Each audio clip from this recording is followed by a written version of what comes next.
Born in Lindi, raised in Dar es Salaam, and October 1970 we moved with my uncles to Elmhurst, Queens, New York.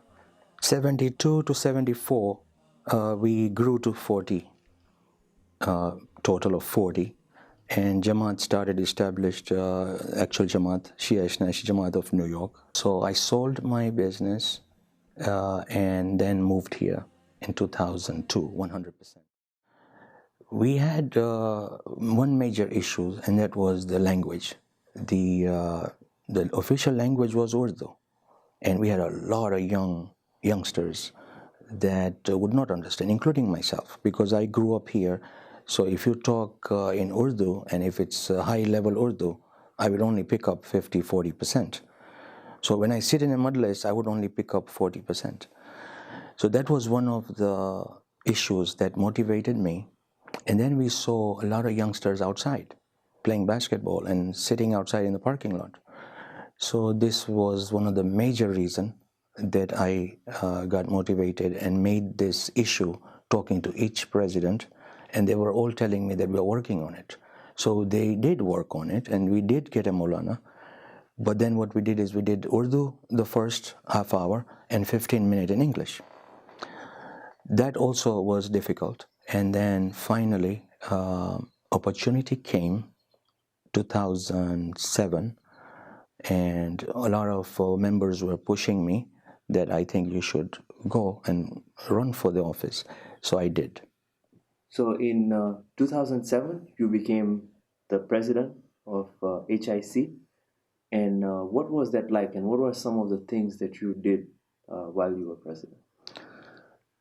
There were many issues that we had to handle. One of them was, again, renovating the main hall. So the main hall completely got renovated immediately. Actually, the second day, we started demoing many parts of the main hall: carpeting, painting, baseboard, trims, doors, and stuff like that, locks, fans. So we kept the place as modern and as clean as possible, especially the kitchen, the bathrooms, and many other areas. Reinforced the roof area, the canopy, which was giving us a lot of issues during hurricane.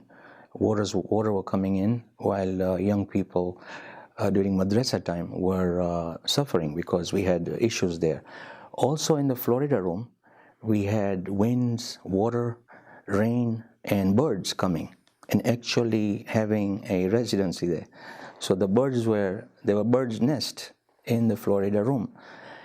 We immediately took action and furnished and fixed that whole area, which gave a lot of square footage, and with the help of community members, and we were successful.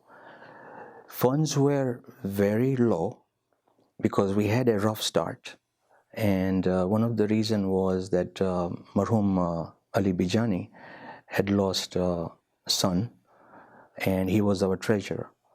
And then also one of the other sons also got into a serious car accident. So he was basically taking care of his family, while I had brother Ali Sachu, who took over treasury and secretarial work. So this young man was really doing two jobs. Suhail Joseph also was helping in, and everybody was chipping in. So I used to go door to door, do fundraising, go deposit funds in the bank, and give the report to Ali Sacho. At the same token, we used to go to Marhum Ali Bijani's house and meet with Zinat Bai, who also was a very good active volunteer at HIC. So we used to go to her house and just make them comfortable of whatever issues they were going through. And so that was our major struggle, that we didn't have enough people in our committee. And at that time, the real estate market took a hit, and there were many economical crises facing our members.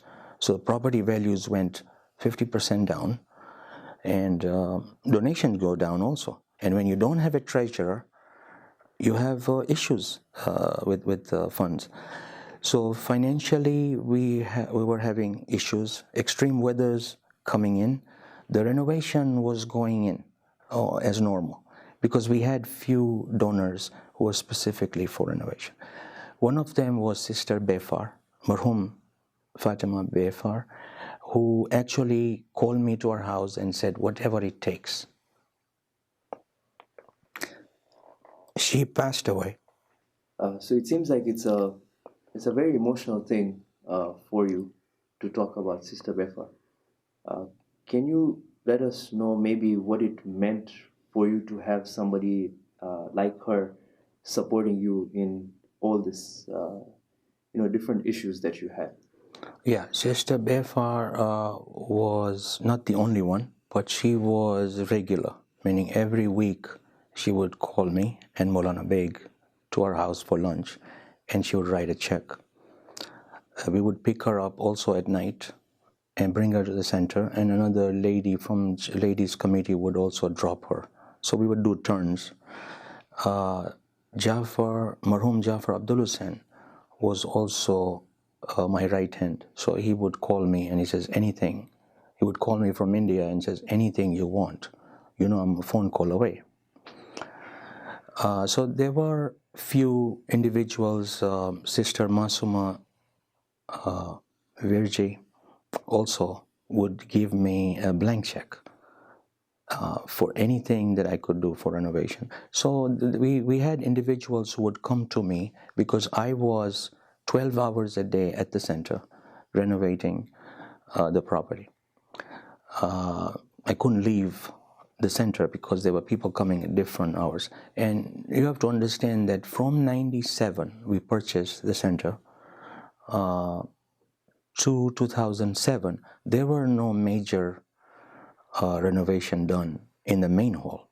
A lot was done in the annex with Jafar Abdul Hussein and Sheni Bai from Allentown. They did the major renovation. But the early days, there was not that much done because there were only a few members. So I actually picked up the pieces, the kitchen cabinets, the bathrooms and fixtures and all that got upgraded.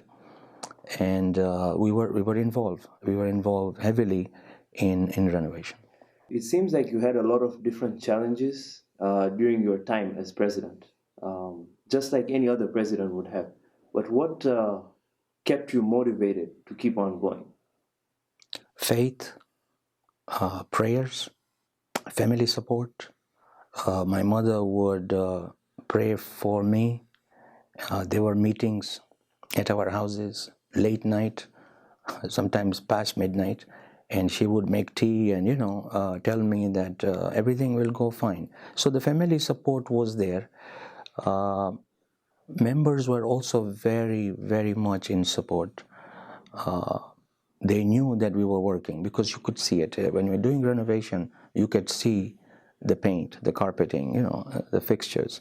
Zari room was also a major project. Septic, landfill, that was a major infrastructure.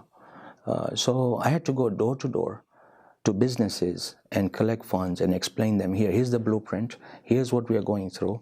Our septic has failed. Okay, so we can't use the bathrooms. And these were major issues facing. So people, the members who were business owners actually supported me. And they understood exactly what I was going through. So that by itself, support I was getting. My family also financially supported with others together. You have the support of the community, you have your family support. All these are, from what I understand, very essential in you becoming or being able to perform the functions as a president. What were some of your achievements while you were a president? The new center. The new center, we had to move into a new center because we were running out of space. I used to go madrasa, talk to madrasa teachers, administrators, and all what they were saying is the same thing. They were running out of space, and please look into. So we did look at 3 properties. One of them we seriously got into, which was opposite Lake Mary High School. We did an open house, and a lot of community members Thursday night came to see. So we got a call from Brother Mahmoud Bojani and Ghulam Jafar of Allentown. And basically the meeting was set at La Fontana, and he said to me that these are the blueprints and we are presenting this donation to Husseini Islamic Center. So I basically knew what was going on, and they requested me to take this to the committee, and we did that, and committee did accept, and we did withdraw our offer as a community for the church that was opposite Lake Mary High School, and we went with Ghulam Jafar with Masjid-Al-Hayy project. Yes, but that was only 6 months before my term came to an end. So this was now the end of my term. So you asked me the question, achievements were the new masjid, securing it, the renovation that took place at the center, that we left the center in good standing. The 2 legal challenges were also settled during my time with the help of World Federation and members of community, support from the community for these issues, the 2 challenges issues. The Maulana Beg's appointment as a resident alim, that also was a big campaign promise that I made, that we're going to have English lectures and modern imam that understands our culture here in USA. And he was from Chicago. The other improvements that I did on the infrastructure, landscaping, tree cutting, we cleaned up the parking lot because there were a lot of trees, and as a result more parking space was available. The Florida room was also a major issue because madrasa was requesting. Graduation ceremony. We were doing annual graduation ceremony where we had big banquets, lunch, dinner, and speeches, and keynote speaker was the mayor of Longwood. So all in all, I survived the 2 years, and we got the new center, and we got Maulana Beg. Maulana Beg, I understand, first of all, he was a close friend of mine, and he continued because I only got a 1-year permission, and then they extended him for another 5 years.